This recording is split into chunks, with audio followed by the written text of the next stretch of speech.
Hey guys, welcome to the sixth lecture of the chapter Biological Classification. I am Harish Kumar और इस lecture में हम पढ़ेंगे mycoplasma के बारे में. So let's begin. देखो, mycoplasma is a genus of bacteria that completely lack a cell wall. ये ऐसे जीनस होते हैं बैक्टीरिया के जिनके पास सेल वॉल नहीं होता. वैसे बेसिकली तो देखो, बैक्टीरिया जितने बैक्टीरिया उन सब के पास सेल वॉल होता है, बट हमारा माइकोप्लाज्मा एक ऐसा जीनस है बैक्टीरिया का जिनके पास सेल वॉल नहीं होता. बाकी सारे बैक्टीरिया के पास होगा, माइकोप्लाज्मा के पास नहीं होगा. ये देखो, ये हमारा डायग्राम है माइकोप्लाज्मा का. सेल मेम्ब्रेन है, सेल वॉल एब्सेंट है. ओके, सेल मेम्ब्रेन प्रेजेंट होता है. डीएनए हमारा जेनेटिक मटेरियल. राइबोसोम प्रेजेंट है जो कि प्रोटीन सिंथेसिस में हेल्प करता है. और ये हमारा प्रोटीन, ये रहा, यहाँ पे प्रोटीन बनाता है. कौन बनाता है? Ribosome. Okay, they are commonly known as PPLO, pleuropneumonia like organisms. Mycoplasma का एक दूसरा नाम है पीपीएलओ, जिसका फुल फॉर्म है प्लूरोनिमोनिया लाइक ऑर्गेनिज्म. इसको ध्यान में रखना. चलो आगे बढ़ते हैं. Mycoplasma smallest cellular organisms. देखो, ऐसे तो देखा जाए तो सबसे स्मॉलेस्ट क्या है? वायरस है. ठीक है, बट वायरस क्या है? वायरस है नॉन सेल्यूलर. नॉन सेल्यूलर होता है वायरस. वायरस नॉन लिविंग होता है. वायरस के पास सेल प्रेजेंट नहीं होता. पता ही होगा, वायरस के पास बस प्रोटीन कोट होता है और जेनेटिक मटेरियल होता है, बट उनके पास क्या? सेल नहीं होता. बट अगर बात की जाए माइकोप्लाज्मा और वायरस में सबसे छोटा क्या है? वायरस का साइज छोटा है. बट अगर बात की जाए सेलुलर ऑर्गेनिजम्स की, ऐसे ऑर्गेनिज्म जिनके पास सेल है, तो सबसे छोटा होता है mycoplasma. Mycoplasma are the smallest cellular organisms on the planet earth. Smallest cellular. ठीक है, बट माइकोप्लाज्मा और वायरस का साइज कंपेयर करोगे तो साइज ज़्यादा छोटा वायरस का होता है. But virus again non living है, नॉन सेल्युलर है. बट माइकोप्लाज्मा सेल्युलर है, तो सेल्युलर में सबसे छोटा mycoplasma. Moving on. They are pleomorphic. Pleomorphic क्या होता है? देखो, due to lack of cell wall, क्योंकि हमें पता है हमारे माइकोप्लाज्मा में क्या नहीं है? सेल वॉल नहीं है. तो क्या होता है? Mycoplasma have shape changing nature. तो बार बार हमारा माइकोप्लाज्मा क्या कर लेता है? शेप चेंज कर लेता है अपना. क्यों? क्योंकि उनके पास सेल वॉल नहीं होता, तो आराम से अपना शेप बदल लेता है. कभी स्टार शेप होता है, कभी क्यूब शेप होता है, कोई कोई अपना शेप बदलता रहता है. एक नोट है यहाँ पे, mycoplasma are known as jokers of microbiology. ऐसा क्यों कहा गया है? देखो, माइकोप्लाज्मा को जोकर्स ऑफ माइक्रोबायोलॉजी क्यों कहा गया है? मान लो ये हमारा एक माइक्रोबायोलॉजिस्ट है.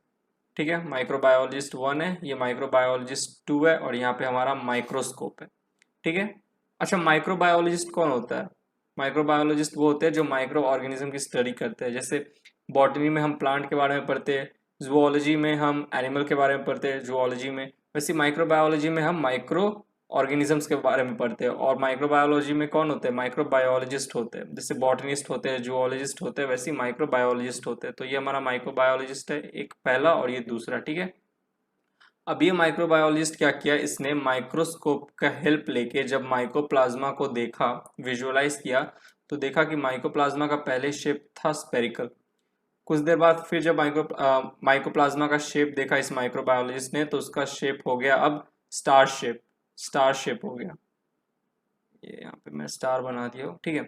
फिर कुछ देर बाद जब इस माइक्रोबायोलॉजिस्ट ने या साइंटिस्ट ने जब माइक्रोस्कोप के अंदर फिर से माइकोप्लाज्मा को देखा, तो माइकोप्लाज्मा का शेप हो गया ब्रिक शेप. ओके. फिर कुछ देर बाद माइकोप्लाज्मा का शेप हो गया ओवल शेप. तो माइकोप्लाज्मा क्या कर रहा है? अपना शेप बदल रहा है. ठीक है. क्यों बदल रहा है? क्योंकि माइकोप्लाज्मा प्लियोमॉर्फिक होते हैं. Due to lack of cell wall आराम से अपना शेप चेंज कर लेते हैं. शेप चेंजिंग नेचर होता है.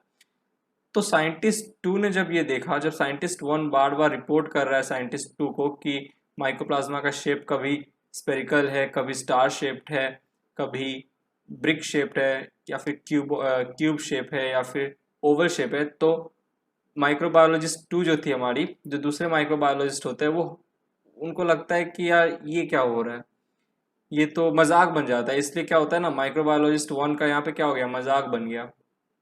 मजाक बन गया. क्यों? किसके वजह से बन गया मजाक?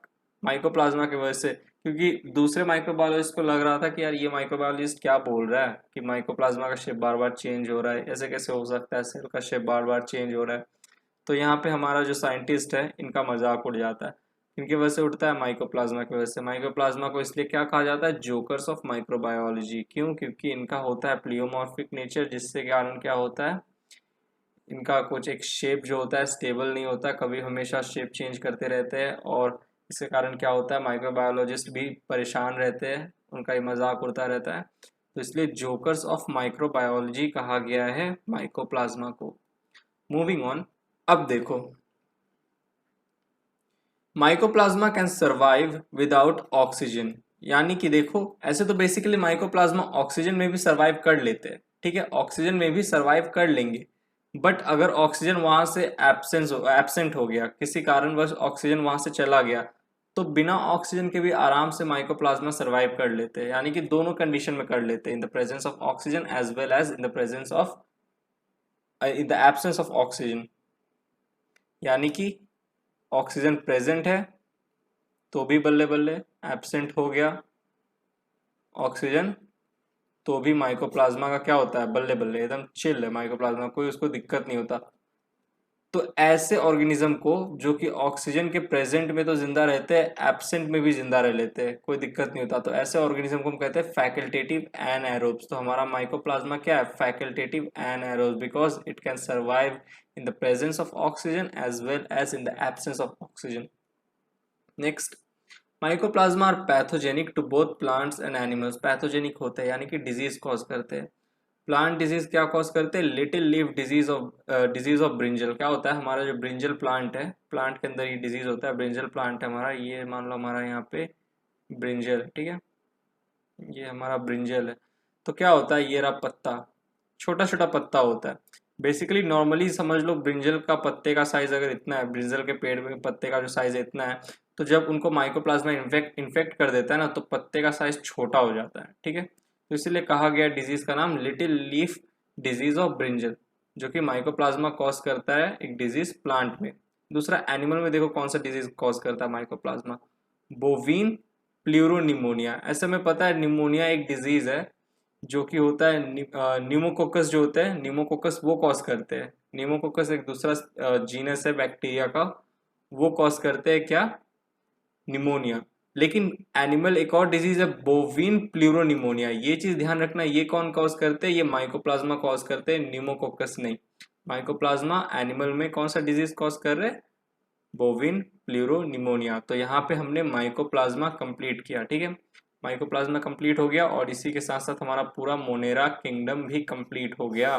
अब नेक्स्ट लेक्चर में हम किंगडम प्रोटिस्टा स्टार्ट करेंगे, प्रोटिस्टा के बारे में जानेंगे। ओके, तो यहीं पे लेक्चर खत्म होता है। आई होप तुम्हें लेक्चर समझ में आया होगा, समझ में आया तो प्लीज़ वीडियो को लाइक करना, निटोलॉजी को सोशल मीडिया पे फॉलो करना, इंस्टाग्राम पे, फेसबुक पेज पे और ट्विटर पे, और निटोलॉजी चैनल को ज़रूर सब्सक्राइब करना। यहाँ पे तुम्हें चैनल का लोगो दिख रहा होगा, उस पर क्लिक करो, चैनल को सब्सक्राइब करो, बेल आइकन ज़रूर दबाना, और अगर तुम्हें और भी निटोलॉजी के वीडियो देखने हैं तो यहाँ पे क्लिक करके वीडियो देख सकते हो। चलो नेक्स्ट लेक्चर मिलते हैं, bye, thank you, take care.